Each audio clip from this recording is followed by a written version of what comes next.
कटनी में अतिथि शिक्षकों के द्वारा ज्ञापन दिया गया जिसमें शिवराज सिंह चौहान हेलीकॉप्टर से कटनी आए और कटनी में मध्य प्रदेश के अतिथि शिक्षकों ने एक संगठित होकर शिवराज सिंह चौहान के नाम ज्ञापन सौंपा है और नियमितीकरण की मांग की है। अब देखते हैं कि मध्य प्रदेश के शिवराज सिंह चौहान अतिथि शिक्षकों का नियमितीकरण करने में कितना समय लेते हैं।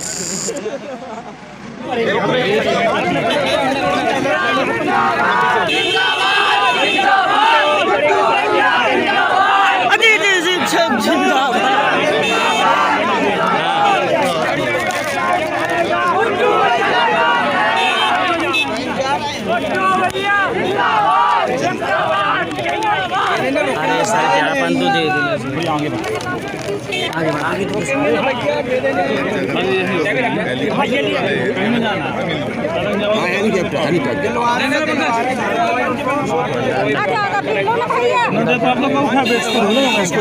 वो आगे खड़ा है ना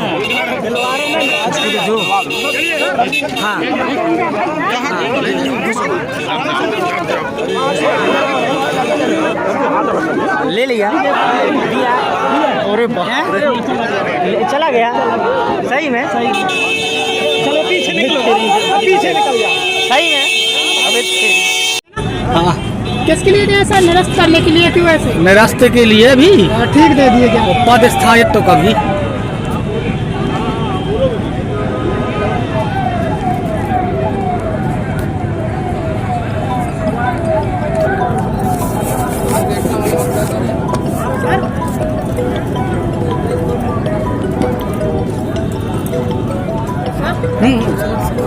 रात से खत्म है बड़े भाई माँ का सब खत्म। चलो चलते हैं सुनना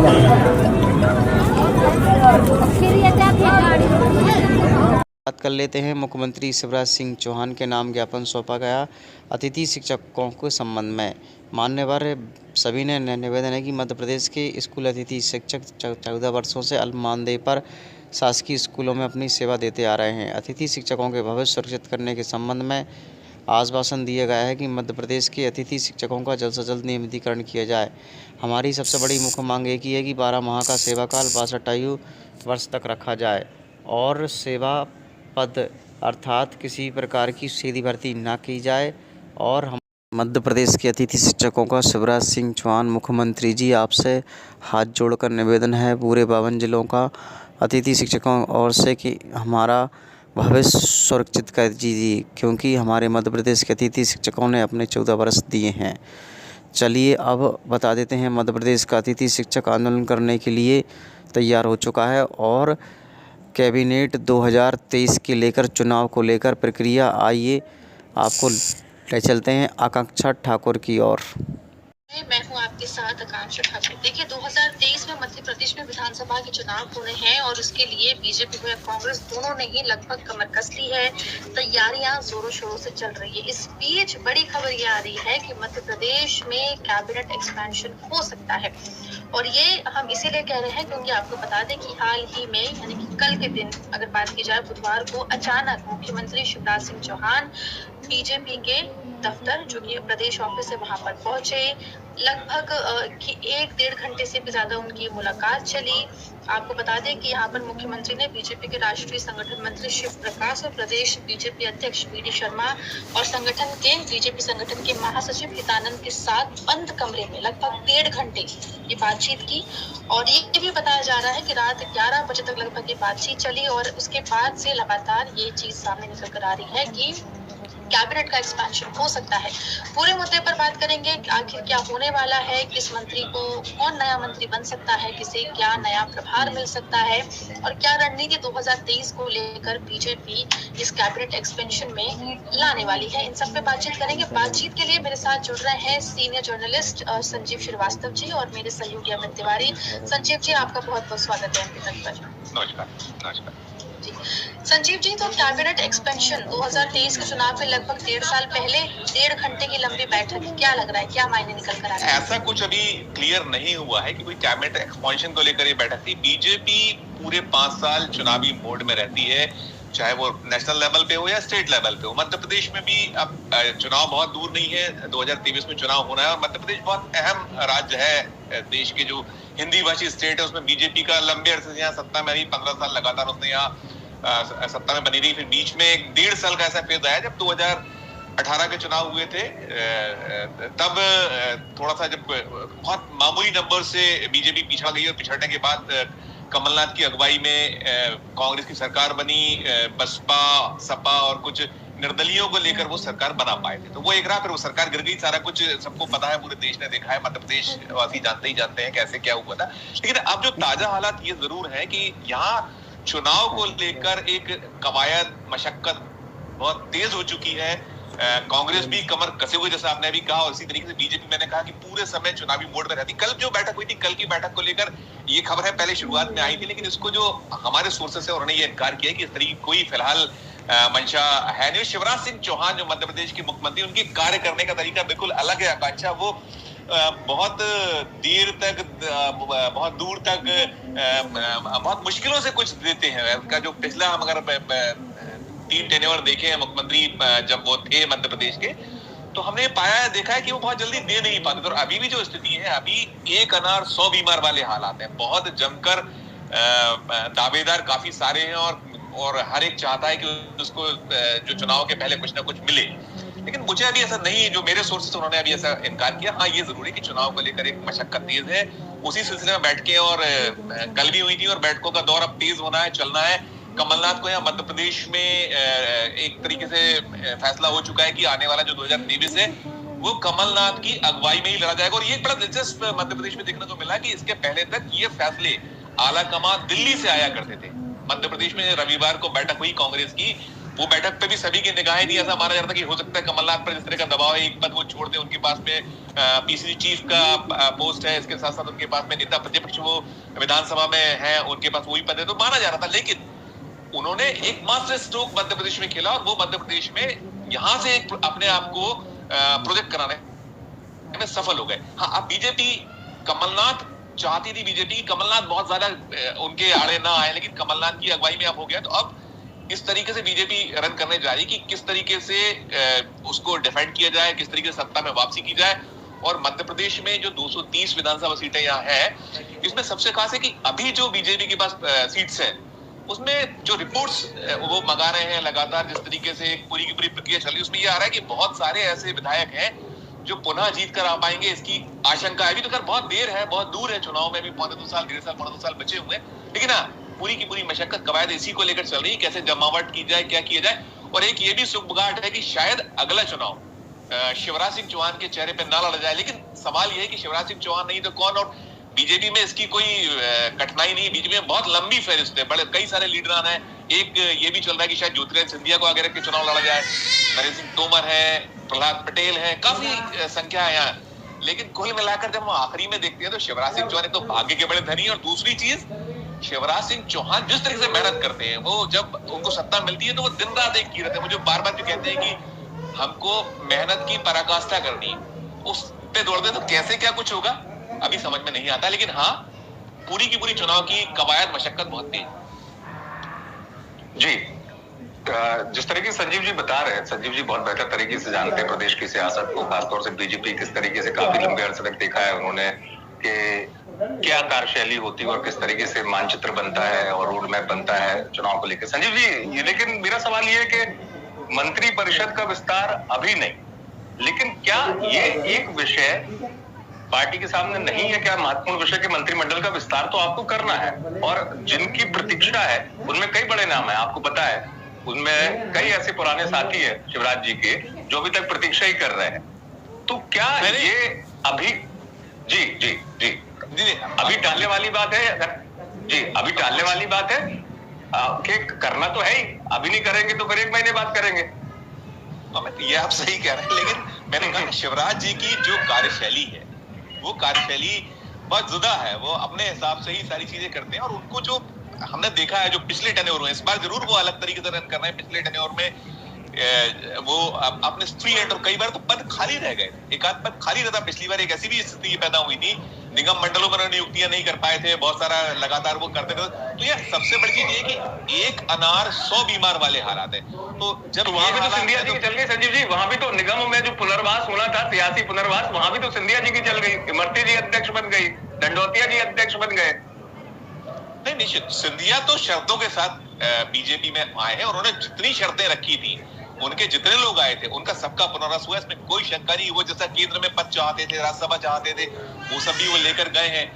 तो है हालात जरूर विस्तार होना चाहिए, लेकिन मुझे अभी ऐसा नहीं लगता है कि इतनी जल्दी इस और शिवराज जी जाएंगे या बीजेपी जाएगी, क्योंकि जैसे ही आप उस तरफ जाइएगा तो मान के चलिए कि अभी जो असंतोष है, जब बहुत सारे जो चेहरे जिसकी अमित जी आप बात कर रहे थे कि नहीं बन पाए, वो बहुत बेचैन है, हम असंतुष्ट भी है, लेकिन वो खुलकर तो बीजेपी में कोई आता नहीं है। वहां तो एक जिस तरीके कैडर है, जिस तरीके से रन होता है, उसमें बहुत सारी मर्यादाओं का पालन करना पड़ता है। लेकिन हाँ, ये जरूर है कि दावेदार बहुत है, अनार एक है, बीमार 100 है, तो कैसे करेंगे ये भी एक बात है। जो अभी अगर कर देते हैं तो शायद चुनाव में कितनी उनको कठिनाई आने वाले और भी कई सारे इनके प्लान है, इनकी रोड मैप है, कैसे जाना है, क्या करना है, तो उसमें मुझे लगता है कठिनाई पैदा होगी। तो शायद अभी बात कुछ भी करें, मुझे नहीं लगता कि बहुत जल्दी अभी होगा, लेकिन देर से होगा, मेरी ऐसी अपनी धारणा।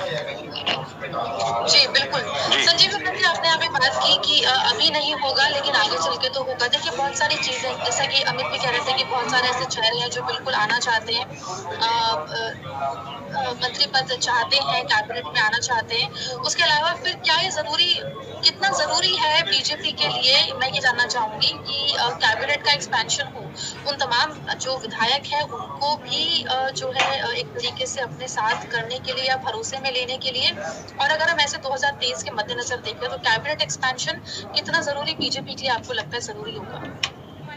देखिए बीजेपी बहुत अलग तरीके से अपना कार्यशैली उनकी है, कार्य करती है, उनके लिए बहुत इंपॉर्टेंट नहीं। और इस वक्त तो सीधी बात है, आपने देखा होगा बहुत सारे राज्यों में जिस तरीके से बीजेपी ने चौंकाया, खासकर आला कमान नरेंद्र मोदी, अमित शाह या और जो केंद्र में नेतागण हैं, हमने कई सारे उदाहरण देखे। गुजरात में जैसे हुआ कि सोचा ही नहीं था, उसको मुख्यमंत्री बना दिया। तो बीजेपी में कुछ भी जो केंद्र से जो निर्देश आते हैं, तो बहुत किसी की वो नहीं है कि उसकी अपनी कोई बहुत वो तो उसको टिकट मिला रहा है, वो विधायक बना रहा है, यही उसकी पहली कोशिश होती है। निश्चित तौर पर जो विधायक होता है या जो सांसद होता है, उसकी अगर सांसद हो तो केंद्र में मंत्री बनना चाहेगा, अगर विधायक है तो प्रदेश में वो चाहेगा कि उसे कुछ पद मिल जाए, वरिष्ठ है।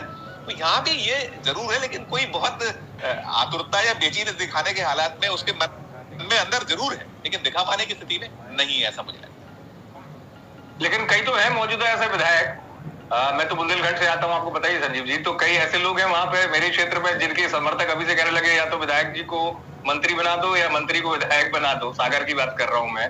तो एक चीज जो है, दबे स्वर तो मुखरित हो रहे हैं। नहीं, बेशक अमित जी, आप सागर से देखिए, 3 मंत्री हैं, गोपाल भार्गव है, भूपेंद्र सिंह है, मतलब आप हैं। और कुछ ऐसे भी डिस्ट्रिक्ट है जहां से कोई भी प्रतिनिधित्व कैबिनेट में नहीं है, तो आपको बैलेंस बनाना होगा, आपको करना होगा। लेकिन सवाल या एक उसके पीछे जो मैंने कहा कि शिवराज है, और ये मुख्यमंत्री का विशेषाधिकार होता है कि किस तरीके से कैबिनेट का एक्सपेंशन करना है, किसको हटाना है, किसको लेना है। और अभी जो पचमढ़ी में जिस तरीके का चिंतन हुआ है, उस पचमढ़ी चिंतन में भी बहुत सारी चीजें निकल के आई हैं।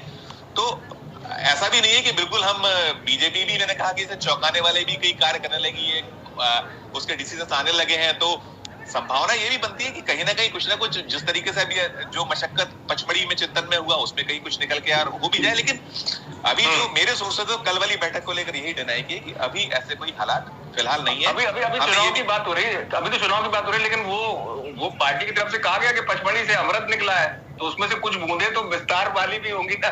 कौन है भाग्यशाली, कुछ बूंदे अमृत से निकली होंगी ना उनके नाम की भी। अमित, आपसे छुपा नहीं है, बहुत लंबी फहरिस्त है मध्य प्रदेश में जो बनना चाहते हैं, जिनको नहीं मिल पाया है, जो छूटे थे। और दिग्गज लोग हैं, शिवराज सिंह चौहान के खास लोगों में भी ऐसे लोग हैं जिनको उनको छोड़ना पड़ा था। और सिंधिया उनके लिए मजबूरी थी। सिंधिया से जिस तरीके से कहा कि वादे करके या जिस तरीके से वो एक सौदेबाजी हुई थी, वो सौदेबाजी की तरह अभी फिलहाल चल रहा है। लेकिन हाँ, आपको देना होगा। और दूसरी चीज ये भी है कि मैं जो मेरे ये कह रहा हूँ देखिए इस बार बेदर्दी से टिकट काटे जाएंगे। 60 के आसपास टिकट्स बीजेपी काट सकती है जब चुनाव होंगे। देखिए संध्या, आपने यहाँ पे जिक्र किया और बिल्कुल उनके आने इसके बाद उनके जो विधायक आए थे, जो चुनाव में जीत कर आए, तमाम जो अच्छे पद हैं, जो अच्छे मंत्रालय हैं, वो उनको मिले और उसके बाद से लगातार ये चला कि बीजेपी के अंदर असंतोष की स्थिति है। तो कितना जरूरी बीजेपी के लिए चुनाव से पहले उन असंतोष नेताओं विधायकों को मनाना हो जाएगा? और अगर जैसा आप कह रहे हैं कि हो भी सकता है कैबिनेट का एक्सपेंशन नहीं भी हो सकता है, तो ऐसे में कितना नुकसान बीजेपी को झेलना पड़ सकता है अगर वो अपने विधायकों को, अपने पुराने नेताओं को जो बीजेपी के हैं कार्यकर्ता हैं, क्योंकि देखिए सिर्फ नेता विधायक नहीं होते, उनके पीछे लंबे कार्यकर्ताओं की फॉलोअर्स की फहरिस्त होती है, एक लंबी भीड़ होती है, तो कितना उनको इग्नोर करना भारी पड़ सकता है बीजेपी के लिए?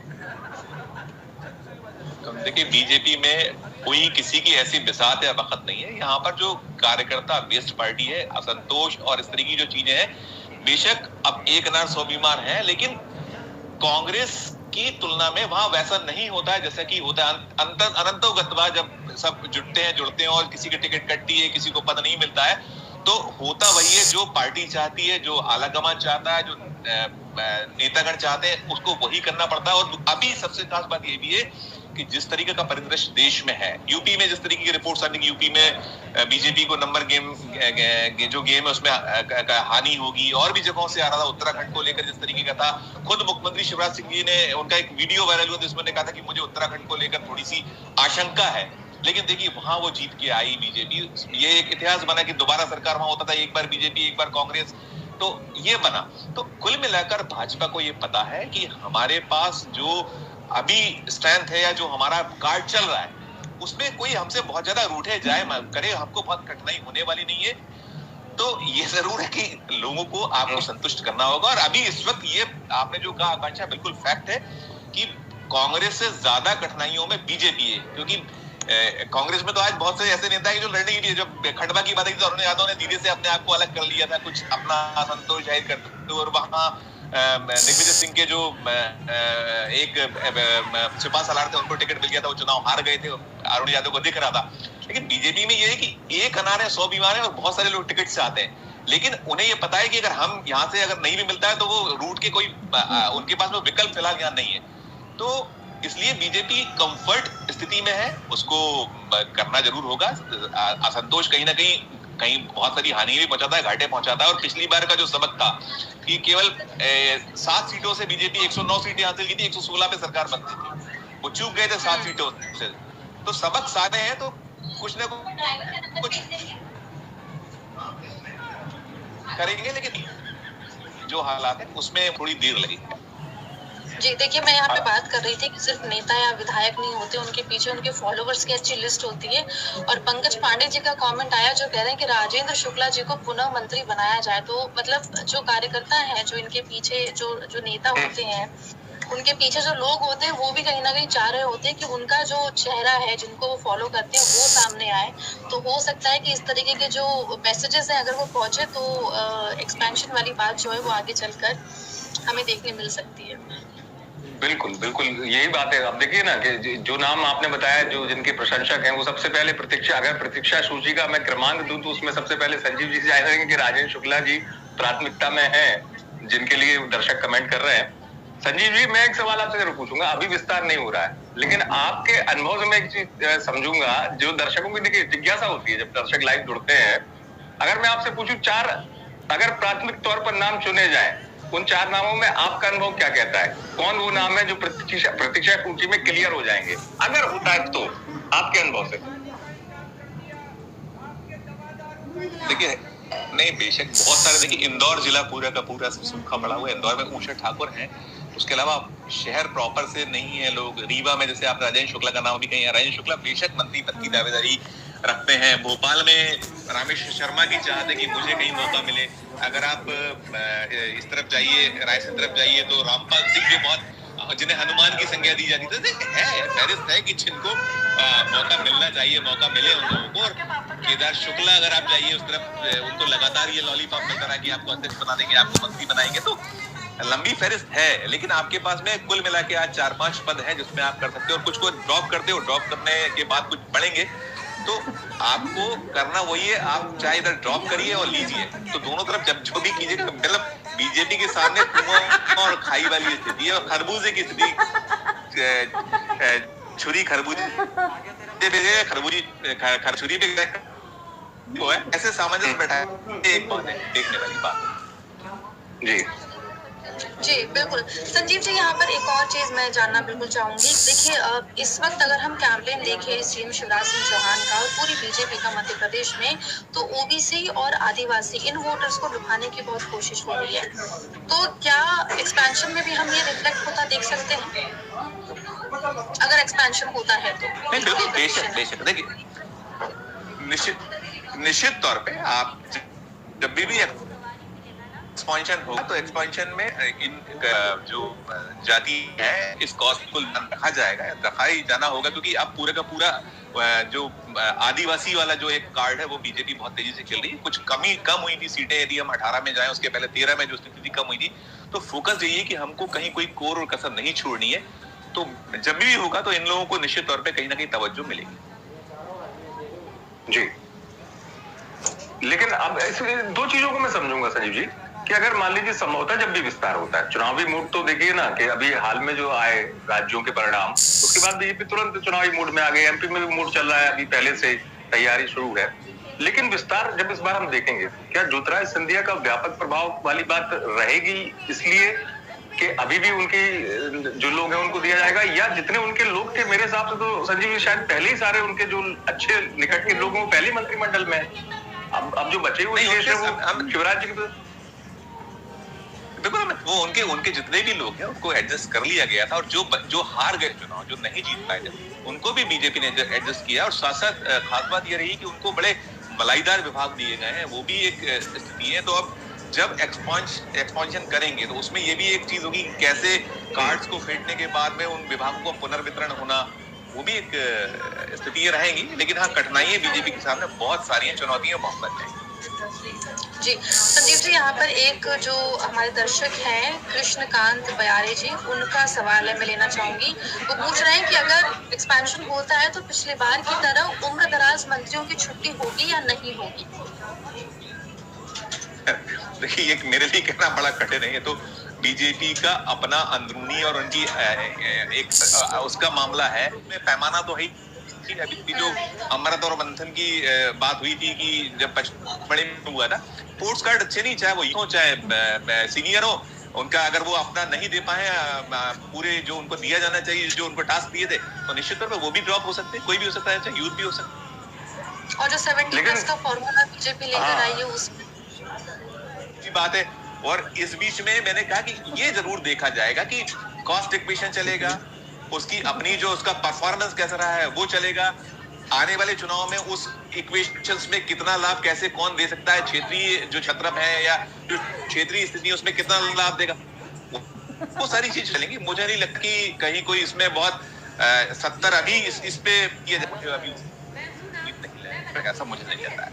परफॉर्मेंस प्रमुख होगा, परफॉर्मेंस प्रमुख होगा। लेकिन शुरुआत में ही आपने बड़ी बात कह दी थी संजीव जी के, जो 60 से 70 टिकट कटेंगे, तो अब ये टिकट जो कटेंगे तो इसके पीछे बड़ी सोच है, क्योंकि समझ रही है पार्टी कि 2023 में सब कुछ आसान नहीं है, घमासान तो है। निश्चित तौर पे हमें 2018 में नहीं खेल पाई थी, उसकी मुख्य वजह यही थी कि टिकट्स को लेकर थोड़ा सा लिबरल हो गई थी। जिनकी रिपोर्ट्स नेगेटिव थी उनको लेकर कुछ नेता अड़ गए थे, कुछ शिवराज सिंह चौहान को भी लगा था, जो उनके बहुत निकटस्थ लोग थे, जो टिकट वो दिला पाए थे, और वो सारे लोग चुनाव बहुत सारे लोग हार गए थे।